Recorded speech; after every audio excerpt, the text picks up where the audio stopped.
观众朋友好，这里是大时局，我是邓梅。今天的内容绝对会颠覆你对权力核心的想象。新疆70周年大会，习近平险些遇刺。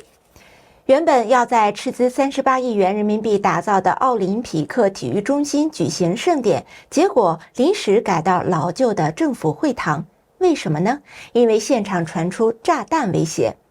习近平虽然露了脸，但全程一言不发，讲话交给王沪宁，而且镜头里面习近平面色发黑，步伐凌乱，整场愁容满面，王沪宁却双手背在后面，公然和核心平起平坐。那么问题来了，这还是一个掌控党政军的一尊吗？还是一个被架空、被羞辱，甚至被推向退居二线的失势领袖？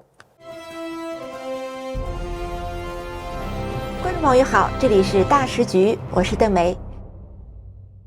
9月25号，所谓的新疆维吾尔自治区成立70周年庆祝大会，最后并没有在耗资巨大的奥林匹克体育中心室外举行，而是临时转移到了乌鲁木齐会堂室内。当天，中共党魁习近平虽然现身，但是全程没有讲话，反而是中共全国政协主席王沪宁代表中央致辞。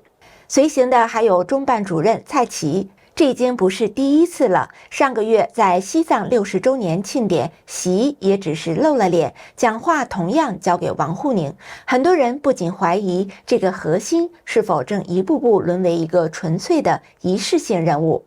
央视画面更让人议论纷纷，习近平走路慌张，脸色发黑，眼皮肿得几乎睁不开眼，没有一丝笑容，整场活动愁容满面，显得心事重重。官方并没有任何解释，有的观点认为是习的健康原因。不过，前中国法律工作者杜文却抛出了另外一种说法：习近平在新疆险遭炸弹袭击。杜文说，中共安全部门在准备举行庆典活动乌鲁木齐奥林匹克体育中心查获了一起针对习和中央代表团的爆炸刺杀事件，这就是为什么原本斥资38亿元人民币专门为大庆打造的奥林匹克体育中心被临时弃用，改到老旧的新疆会堂室内的原因。与此同时，原计划在体育中心举行的万人游行和大型文艺演出也被一刀切掉。这些耗资巨大、耗时达半年之久进行彩排的演员和群众只能是白忙一场。大家要知道，这座奥体中心可是新疆的形象工程。早在2017年，中共新疆党委就给中央打报告，甚至自筹巨资，在乌鲁木齐喀什路东沿以南、会展大道27北沿以东开始建设这个庞大的工程，直到今年4月才竣工，整整耗时8年。这个体育中心占地480亩，总建筑用地32万平方米，总建筑面积30.5万平方米，总投资大约38亿元。它不仅仅是一个体育场，还包含公园、商务、住宅、酒店，被定义为新疆和乌鲁木齐市2级的重点建设项目，更是新疆对70周年庆典的献礼。为了这场大会，新疆还专门成立了70周年大庆筹备办公室，耗费巨资准备万人游行和群众文艺演出，打算通过全球直播向全世界展示所谓的和谐、美丽、幸福、平安的新新疆。结果呢，人算不如天算，一场突如其来的炸弹威胁，硬生生的把这场盛典给炸回了室内，场地缩水到了政府会堂，所有前期的彩排、花费、口号全都成了泡影。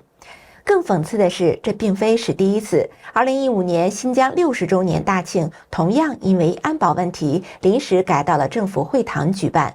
当时新疆当局就感到丢脸，认为中央不惜血本维稳，最后却连户外庆典都不敢办。10年过去，习的铁腕之疆不但没有能够带来安全，反而让外界看到新疆依旧是一个不安定的火药桶。杜文还补充说，为了给习的安全保驾护航，这次庆典甚至提前举行，原定10月1号的大会硬是拉到了9月25号。全疆安保升级到了战时状态，百姓被严格限制行动，领导人活动区域严禁靠近，甚至多地网络、短信、无线信号全部中断，新疆简直成了一座全境封锁的高墙。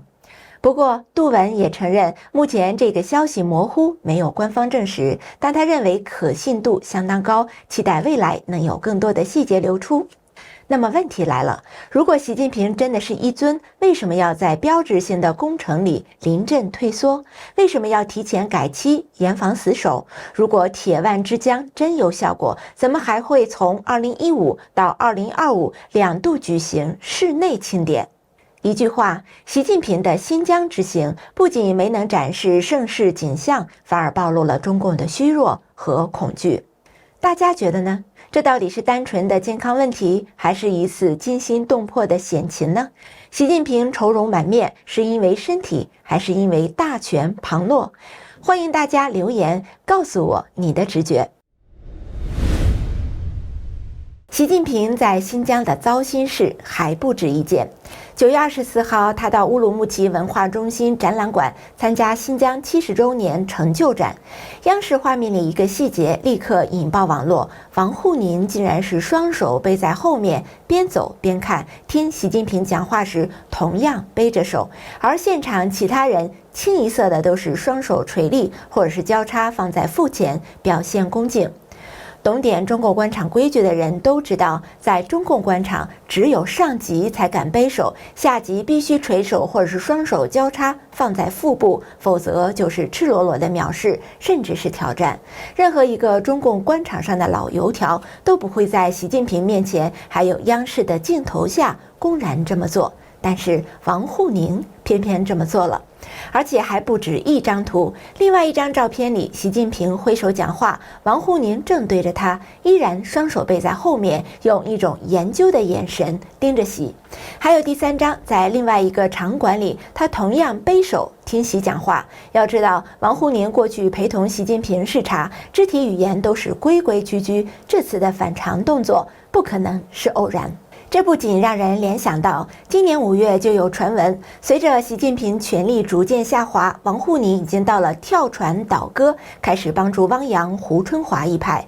如今这些官媒公开的照片，难道就是王沪宁公然藐视习的铁证？评论人唐晋远直言，唯一合理的解释就是习近平已经丧权，如今只是个演员，王沪宁才敢完全不把他放在眼里。如果只看党媒的宏大叙事，好像习依旧大权在握，但这些不经意流露的细节，或许才是真相。还有一个细节更加耐人寻味。9月23号，习近平接见驻乌鲁木齐部队上校以上军官并合照，但是照片中新疆军区原司令柳林、原政委杨成2位中将全部缺席。习近平的身边，左侧是军委委员刘振立，右侧疑似是原空降兵军长文东。可是问题是，官方至今没有公布新疆军区司令、政委的人事调整，这是不是意味着新疆军方高层已经出事？更微妙的是，中共新疆前书记马兴瑞也没有露面。今年的7月1号，他突然被免去新疆党委书记，理由是另有任用。但是现年66岁的他，任期未满就下台，引发外界猜测。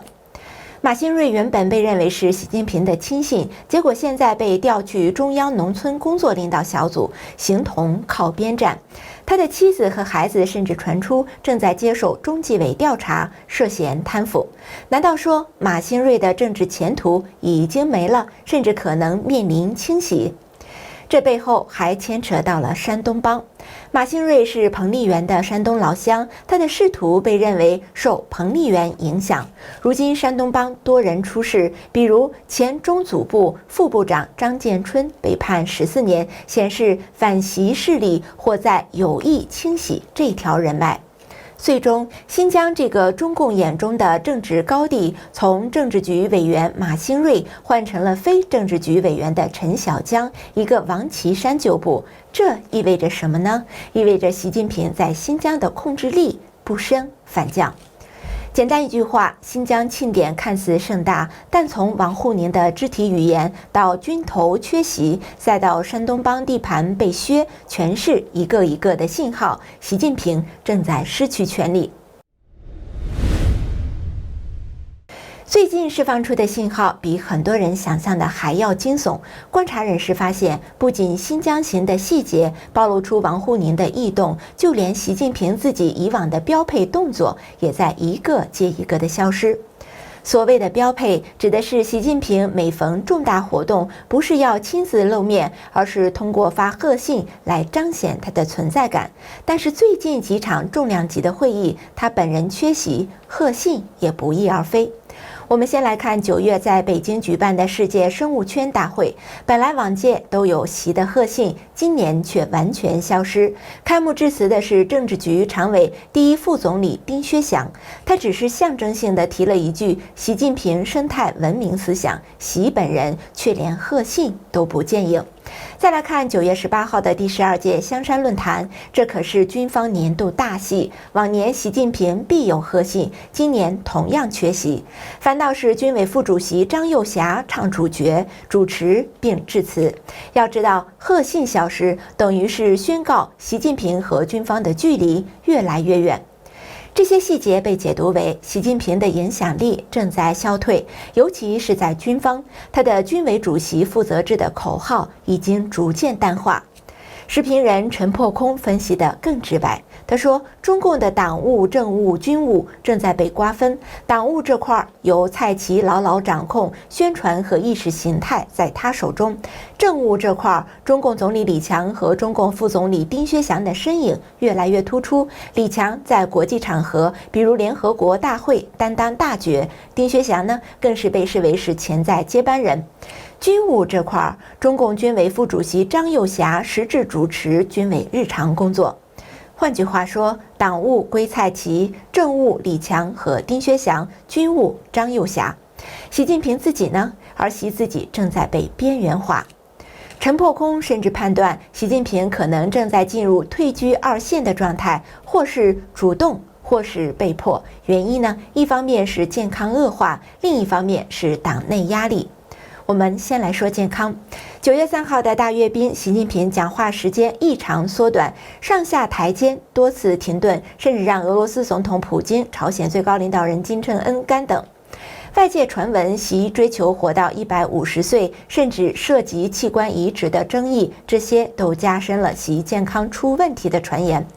再说党内，2024年中共3中全会后，就传出习近平疑似中风的消息，军权被张又侠抓在手里，党内老人和红二代介入，似乎达成某种重新分配权力的共识。不仅如此，习近平的地方考察也出现降格。以前每次考察，身边都有中办主任蔡奇、军委副主席等人全程陪同。现在这些标配也消失了。比如他在上海考察时，就完全没有视察驻军的安排，这对军方而言象征意义极大，显示习近平对军队的直接掌控在弱化。陈破空甚至抛出了中共4中全会可能会出现的4种剧本：习近平彻底下台，当然这是最彻底的选项；习近平退居二线，保留头衔但让出权力；接班人浮出水面，常委会重新洗牌；习近平仅让出部分职务，比如军委主席。总结一句话，从新疆行的异常到贺信消失，到军方降格，再到党内权力重新洗牌，所有的迹象都在指向一个结论：习近平的时代可能真的要结束了。这里是大时局，感谢您的陪伴和思考，请订阅、分享并打开小铃铛，一起在动荡中坚守真相，在黑暗中点燃希望。我是邓梅，我们下次节目再见。